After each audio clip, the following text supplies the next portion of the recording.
എറണാകുളം കൂത്താട്ടുകുളം നഗരസഭയിലെ കൌൺസിലർ കലാരാജുവിനെ തട്ടിക്കൊണ്ടുപോയ കേസിൽ CPM നേതാക്കൾക്ക് മുൻകൂർ ജാമ്യം. Koothattukulam area secretary PB Ratheesh, municipal chairperson Vijaya Shivan അടക്കം 5 നേതാക്കൾക്കാണ് ജാമ്യം അനുവദിച്ചത്. എറണാകുളം പ്രിൻസിപ്പൽ സെഷൻസ് കോടതിയാണ് ജാമ്യം നൽകിയത്. വിശദാംശങ്ങളുമായി അഹമ്മദ് മുജ്തബ ചേരുന്നുണ്ട്. എന്തെങ്കിലും ഉപാധികൾ പ്രകാരമാണോ അഹമ്മദ് മുജ്തബ ഇപ്പോൾ ജാമ്യം നൽകിയിരിക്കുന്നത്?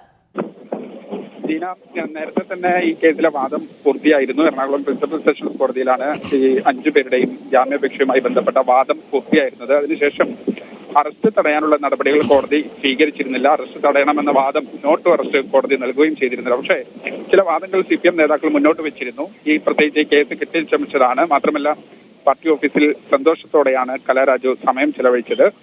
തൊട്ടടുത്തുള്ള പാർട്ടി ഓഫീസിൽ ചെലവഴിച്ച ശേഷം വൈകിട്ടോടെ അവരുടെ വീട്ടിലേക്ക് കൊണ്ടുവിടുകയും ചെയ്തിട്ടുണ്ട്. പിന്നീട് ആശുപത്രിയിൽ ചില നാടകങ്ങളാണ് കലാരാജു നടത്തിയത്. അതിനുശേഷം ഏതെങ്കിലും തരത്തിൽ ഈ വിഷയത്തിൽ എന്തെങ്കിലും പരാതി നൽകിയിട്ടുണ്ടെങ്കിൽ അത് വ്യാജമാണെന്നതുൾപ്പെടെയുള്ള കാര്യങ്ങളാണ് കലാരാജു പോലീസിനും അതോടൊപ്പം തന്നെ മാധ്യമങ്ങൾക്ക് മുന്നിലുമൊക്കെ പറഞ്ഞുകൊണ്ടിരുന്നത്. പക്ഷേ ഈ വിഷയത്തിൽ എന്തായാലും ഇത് വ്യാജ പരാതിയാണെന്നത് ഉൾപ്പെടെയുള്ള വാദം കോടതി അംഗീകരിച്ചിട്ടുണ്ട്. അതുകൊണ്ടാണ് ഇപ്പോൾ PB രതീഷ് ഏരിയ സെക്രട്ടറിയാണ്. അദ്ദേഹം ഉൾപ്പെടെയുള്ള ആളുകൾക്ക് കോടതി ജാമ്യം അനുവദിച്ചിരിക്കുന്നത്. ജീന. ശരി, അഹമ്മദ് മുജ്തബയാണ് വിശദാംശങ്ങൾ നൽകിയത്.